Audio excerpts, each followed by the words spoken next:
Hi guys, ನಮಸ್ತೆ. Welcome back to my channel. So ಇವತ್ತು ಎಲ್ಲರಿಗೂ ಗೊತ್ತಿರೋ ಹಾಗೆ ತುಳಸಿ ಹಬ್ಬ, ನವೆಂಬರ್ 2 ತುಳಸಿ ಹಬ್ಬ. ನಾನು ಸಂಜೆ ಪೂಜೆ ಮುಗಿಸಿ ಕೂತಿದ್ದೀನಿ. ಸೊ ಇವತ್ತು ನನಗೆ ಒಂದು ವಿಶೇಷ ಏನಪ್ಪ ಅಂತಂದರೆ, ಹೋದ ವರ್ಷ ಇದೇ ದಿನ ನನ್ನ ಮಗ ಹೊಸಲು ದಾಟಿದ್ದ. ಅದರ ಜೊತೆಗೆ ನಾನು ತುಳಸಿ ಪೂಜೆಯನ್ನು ಕೂಡ ಮಾಡಿದ್ದೆ. ಸೊ ನಾನು ಅಂದ್ಕೊಂಡೆ ತುಳಸಿ ಪೂಜೆ ಅಂದರೆ ಸ್ವಲ್ಪ ಜನಕ್ಕೆ ತುಳಸಿ ಬಗ್ಗೆ ಗೊತ್ತಿರುತ್ತೆ, ಸ್ವಲ್ಪ ಜನಕ್ಕೆ ಗೊತ್ತಿರಲ್ಲ. ಸೊ ಒಂದು ಚಿಕ್ಕದಾಗಿ ಸ್ಟೋರಿ ಹೇಳೋಣ ಅಂತ ಅಂದ್ಕೊಂಡೆ. ಸೊ ತುಳಸಿ ಎಲ್ಲಿಂದ ಉದ್ಭವಳಾದಳು, ತುಳಸಿ ಯಾರು ಅಂತ ಒಂದು ಚಿಕ್ಕದಾಗಿ ಸ್ಟೋರಿ ಹೇಳೋಣ ಅಂತ ಅಂದ್ಕೊಂಡೆ. ಸೊ ಹೇಳೋಕ್ಕಿಂತ ಮುಂಚೆ ಇನ್ನೂ ಯಾರೇ ನನ್ನ ಚಾನಲ್ಗೆ ಸಬ್ಸ್ಕ್ರೈಬ್ ಆಗಿಲ್ಲ, ಪ್ಲೀಸ್ ಸಬ್ಸ್ಕ್ರೈಬ್ ಮಾಡಿಕೊಂಡು ವಿಡಿಯೋ ನೋಡಿ, ಬೆಲ್ ಬಟನ್ನ ಪ್ರೆಸ್ ಮಾಡಿ. ನಾನು ಯಾವ ವಿಡಿಯೋ ಮಾಡಿದ್ರು ನಿಮಗೆ ನೋಟಿಫಿಕೇಷನ್ ಬರುತ್ತೆ. ಸೊ ಸ್ಟಾರ್ಟ್ ಮಾಡೋಣ.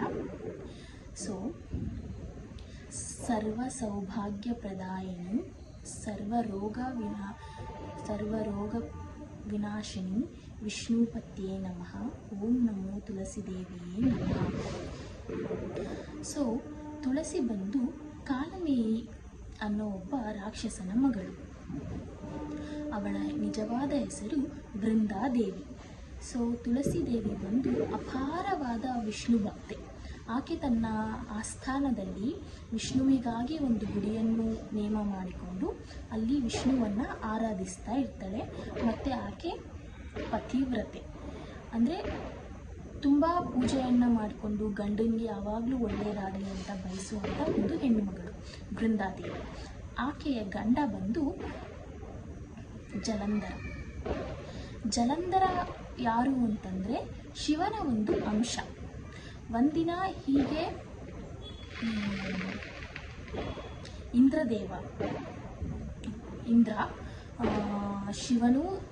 ಶಿವನು ಏನೋ ಮಾತಾಡಬೇಕಾದ್ರೇನೋ, ಇಂದ್ರ ಎಲ್ಲೋ ಹೋಗ್ಬೇಕಾದ್ರೇನೋ ಶಿವ ಬಂದು ಮುಂದೆ ನಿಂತು ಅವರಿಬ್ಬರ ಮಧ್ಯೆ ಏನೋ ಜಗಳ ಆದಾಗ ಶಿವನ 3ನೇ ಕಣ್ಣು ಇಂದ್ರದೇವನ್ನ ಸುಟ್ಟಾಕಬೇಕು ಅಂತ 3ನೇ ಕಣ್ಣು ಬಿಟ್ಟಾಗ ಅದನ್ನು ಮಹರ್ಷಿಗಳು ಬಂದು ತಡೀತಾರೆ. ಸೊ ಆ 3ನೇ ಕಣ್ಣಿನ ಬೆಂಕಿ ಬಂದು ಒಂದು ಜಲಕ್ಕೆ ಸೇರುತ್ತೆ. ಸೊ ಆ ಜಲದಿಂದ ಉದ್ಭವನಾದವನು ಜಲಂಧರನ ಪತ್ನಿ ಬಂದು ಬೃಂದಾದೇವಿ. ಆಕೆ ಪತಿರ್ವತೆ, ವಿಷ್ಣುವಿನ ಆರಾಧಕಳು. ಸೊ ಜಲಂಧರನಿಗೆ ಎಲ್ಲ ಯುದ್ಧದಲ್ಲೂ ಜಯ ಸಿಗಬೇಕು ಅಂತ ಬಯಸಿದವಳು. ಯಾವಾಗಲೂ ಅವನ ಒಂದು ಶ್ರೇಯಸ್ಸಿಗಾಗಿ, ಅವನ ಒಂದು ಯಶಸ್ಸಿಗಾಗಿ ದೇವರ ಪ್ರಾರ್ಥನೆ ಮಾಡುವಳು. ಸೊ ವಿಷ್ಣು ದೇವರಿಗೆ ಕೂಡ ಅವಳು ಬಹಳ ಪ್ರಿಯವಾದವಳು. ಸೊ ಜಲಂಧರನ ಹಠ ಎಲ್ಲ ದೇವತೆಗಳಿಗೂ ಭಯ ಆಗಿರುತ್ತೆ. ಸೊ ಒಂದಿನ ಏನಾಗುತ್ತೆ ಅಂತಂದರೆ, ಎಲ್ಲ ದೇವರುಗಳು ವಿಷ್ಣು ಹತ್ರ ಹೋಗಿ ಕೇಳ್ತಾರೆ, ಈ ಥರ ಜಲಂಧರನ ಅಟ್ಟಹಾಸ ನಮಗೆ ತಡೆಯೋಕ್ಕಾಗ್ತಿಲ್ಲ, ಅವನನ್ನು ನೀನೇ ಸಂಹಾರ ಮಾಡಬೇಕು ತಂದೆ ಅಂತ ಕೇಳ್ತಾರೆ. ಸೊ ವಿಷ್ಣು ದೇವರು ಹೇಳ್ತಾರೆ, ಇಲ್ಲ, ಇದು ನನ್ನಿಂದ ಸಾಧ್ಯ ಆಗಲ್ಲ. ಯಾಕೆ ಅಂದರೆ ಜಲಂಧರನ ಪತ್ನಿ ಬೃಂದಾದೇವಿ ನನ್ನ ಪ್ರಿಯವಾದ ಭಕ್ತಳು. ಅವಳು ನನ್ನಲ್ಲಿ ಯಾವಾಗಲೂ ಪ್ರಾರ್ಥನೆ ಮಾಡ್ತಾನೆ ಇರ್ತಾಳೆ. ಅವಳಿಗೆ ನಾನು ಮೋಸ ಮಾಡಿ ಅವನನ್ನು ಏನೂ ಮಾಡೋಕ್ಕೆ ಆಗಲ್ಲ. ಈ ಕೆಲಸ ನನ್ನಿಂದ ಸಾಧ್ಯ ಇಲ್ಲ ಅಂತ ಹೇಳ್ತಾರೆ. ಸೊ ಒಂದಿನ ಏನಾಗುತ್ತೆ ಅಂದರೆ, ಜಲಂಧರನಿಗೆ ತಾನೇ ಒಂದು ಮೇಲುಗೈ, ತಾನೇ ಎಲ್ಲ ಅನ್ನೋದೊಂದು ಹಮ್ಮಿರುತ್ತೆ. ಸೊ ಇದನ್ನೆಲ್ಲ ಮಾಡಬೇಕಲ್ಲ, ಅದಕ್ಕೆ ನಾರದರು ಉಪಾಯ ಮಾಡ್ತಾರೆ. ನಾರದರು ಹೋಗಿ ಹೇಳ್ತಾರೆ, ಪಾರ್ವತಿ ತುಂಬ ಸುಂದರವಾಗಿರ್ತಾಳೆ. ಜಲಂಧರನ ಹತ್ರ ಹೇಳ್ತಾಳೆ, ಪಾರ್ವತಿ ತುಂಬ ಸುಂದರವಾಗಿದ್ದಾಳೆ.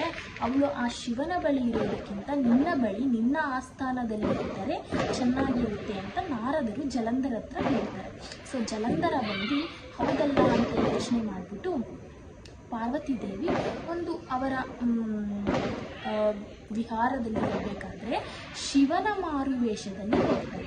ಸೊ ಶಿವನ ಮಾರುವೇಷದಲ್ಲಿ ಪಾರ್ವತಿ ದೇವಿ ಹತ್ರ ಹೋದಾಗ ಅವ್ರಿಗೆ ಗೊತ್ತಾಗುತ್ತೆ, ಜಗನ್ಮಾತೆ ಜಗಜ್ಜನನಿ ಅಲ್ವಾ, ಅವ್ರಿಗೆ ಗೊತ್ತಾಗುತ್ತೆ ಜಲಂಧರ ಬಂದಿರೋದು ಅಂತ. ಅವ್ರಿಗೆ ಕೋಪ ಬಂದು ಜಲಂಧರನಿಗೆ ಶಾಪ ಕೊಡ್ತಾಳೆ.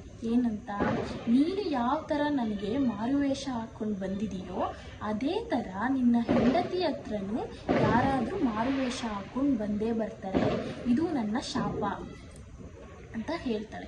ಸೊ ಅವ್ರು ಹೇಳ್ತಾರೆ, ನಾನು ಶಿವನ ಅಂಶನೇ ಅಲ್ವಾ. ಜಲಂಧರ ಹೇಳ್ತಾರೆ, ನಾನು ಶಿವನೇ ಅಂಶನ ಅಲ್ವಾ, ನನ್ನ ಆಸ್ಥಾನ ಕಂಟಿನ್ಯೂ ಮಾಡೋಕ್ಕಿಂತ ಮುಂಚೆ ನಾನು ಯಾವ ಥರ ಮನೆಯಲ್ಲಿ ಪೂಜೆ ಮಾಡಿದ್ದೀನಿ ಅಂತ ಚಿಕ್ಕದಾಗಿ ಒಂದು ಗ್ಲಿಮ್ಸ್ ಆ್ಯಡ್ ಮಾಡಿದ್ದೀನಿ. ಸೊ ನೆಲ್ಲಿಕಾಯಿ ದೀಪ ಹಚ್ಚೋದ್ರಿಂದ ಒಳ್ಳೆಯ ವಿಶೇಷ ಫಲಗಳು ಕೂಡ ನಮಗೆ ದೊರೆಯುತ್ತೆ. ಈಗ ಸ್ಟೋರಿ ಕಂಟಿನ್ಯೂ ಆಗುತ್ತೆ. ಜಲಂಧರ ಹೇಳ್ತಾನೆ, ನನ್ನ ಆಸ್ಥಾನಕ್ಕೆ ಬಾ, ನನ್ನನ್ನು ಸ್ವೀಕರಿಸು, ನಾನು ಕೂಡ ಶಿವನ ಅಂಶನೇ ಅಂತ ಹೇಳ್ತಾನೆ. ಸೊ ಪಾರ್ವತಿ ದೇವಿಗೆ ಕೋಪ ಬಂದು ಫುಲ್ಲು ಚಾಮುಂಡಿ ಅವತಾರ ತಾಳಿ, ರುದ್ರ ರೂಪ ತಾಳಿ, ಫಸ್ಟ್ ಇಲ್ಲಿಂದ ಹೋಗು, ಇಲ್ಲಾಂದರೆ ನಿನ್ನ ಪ್ರಾಣ ಕಳ್ಕೊತೀಯ ಅಂತೇಳಿ ನೀನು ಇಲ್ಲಿಂದ ನಡಿ ಅಂತ ಕಳಿಸ್ಬಿಡ್ತಾರೆ. ಸೊ ಆವಾಗ ಎಲ್ಲ ಶಿವನ ಕೋಪ ಬರುತ್ತಲ್ಲ, ಸೊ ಶಿವ ಏನು ಮಾಡ್ತಾನೆ, ಜಲಂಧರ ಶಿವನ ಹತ್ರ ಯುದ್ಧ ಮಾಡಕ್ಕೆ ಬಿಡ್ತಾನೆ. ಈ ಥರ ಎಲ್ಲ ಮಾಡಿದಾರಲ್ಲ ಅಂತ ಹೇಳ್ಬಿಟ್ಟು ಯುದ್ಧ ಮಾಡೋಕ್ಕೆ ಹೋದಾಗ ಅವಾಗಲೂ ಕೂಡ ವೃಂದಾದೇವಿಗೆ ಗೊತ್ತಾಗುತ್ತೆ ಈ ಥರ ಮಾಡಿರೋದು ಜಲಂಧರ.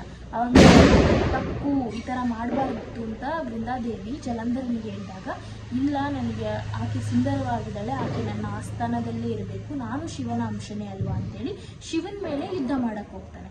ಸೊ ಯುದ್ಧ ಮಾಡೋಕ್ಕೆ ಹೋದಾಗ ಶಿವನೂ ಏನೂ ಮಾಡೋಕ್ಕಾಗಲ್ಲ, ಯಾಕಂದರೆ ಆತ ಶಿವನ ಅಂಶನೇ, ತುಂಬ ಬಲಶಾಲಿಯಾಗಿರ್ತಾನೆ. ಆತನ ಬಲಶಾಲಿತನಕ್ಕೆ ಕಾರಣವಾಗಿದ್ದು ವೃಂದಾದೇವಿಯ ಪೂಜೆ, ಆತಳ ಭಕ್ತಿ, ಆತಳ ಪಾತಿರ್ವತೆ. ಸೊ ಈ ಥರ ಇದ್ದಾಗ ಅವ್ರನ್ನ ಯಾರೂ ಸಂಹಾರ ಮಾಡೋಕ್ಕಾಗಲ್ಲ.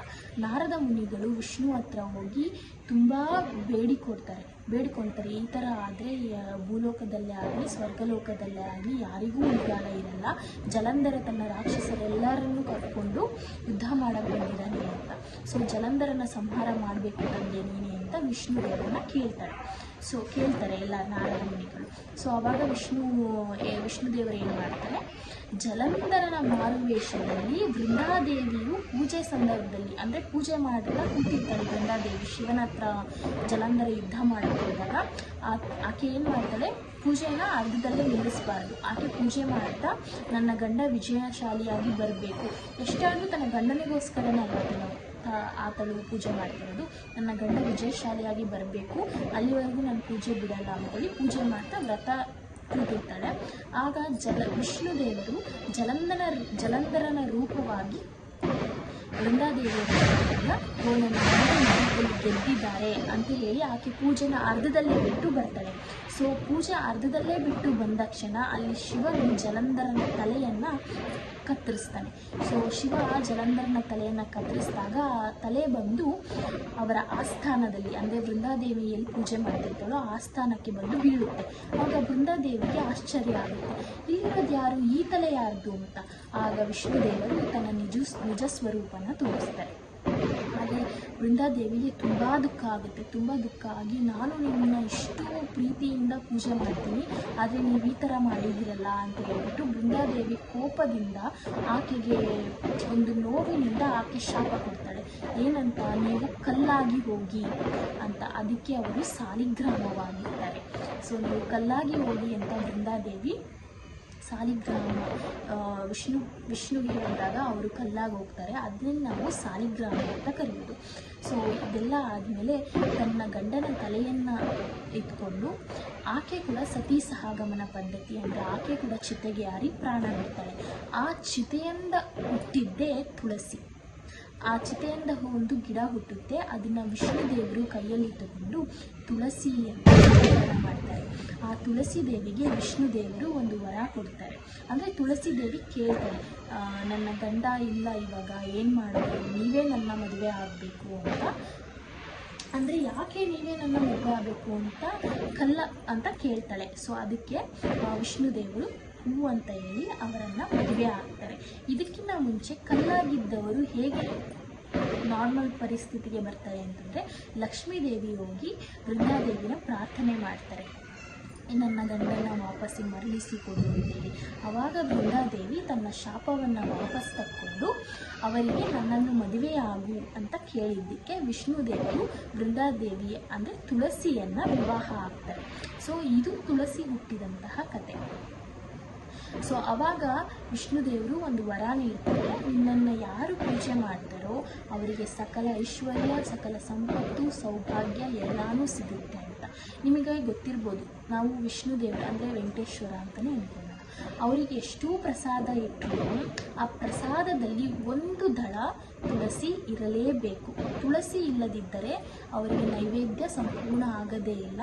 ಅವರ ಪೂಜೆಯಲ್ಲೂ ತುಳಸಿ ಇಲ್ಲದಿದ್ದರೆ ಅವರ ಪೂಜೆಯೂ ಕಂಪ್ಲೀಟ್ ಆಗಲ್ಲ. ಸೊ ನನಗೆ ಗೊತ್ತಿರುವಂಥ ಸ್ಟೋರಿ, ಅಂದರೆ ನಾನು ಯೂಟ್ಯೂಬಲ್ಲಿ ನೋಡಿ ಸರ್ಚ್ ಮಾಡಿ ಒಂದು ಹೇಳ್ತಿರುವಂಥ ಸ್ಟೋರಿ ಇದು. ಅದು ಎಷ್ಟು ನಿಜನೋ ಎಷ್ಟು ಇದೋ ನನಗೆ ಗೊತ್ತಿಲ್ಲ, ಬಟ್ ನಾನು ತಿಳ್ಕೊಂಡಿರುವಂತಹ ಸ್ಟೋರಿ ಇದು. ಓಂ ತುಳಸಿಯೇ ನಮಃ. ಬಾಯ್ ಬಾಯ್.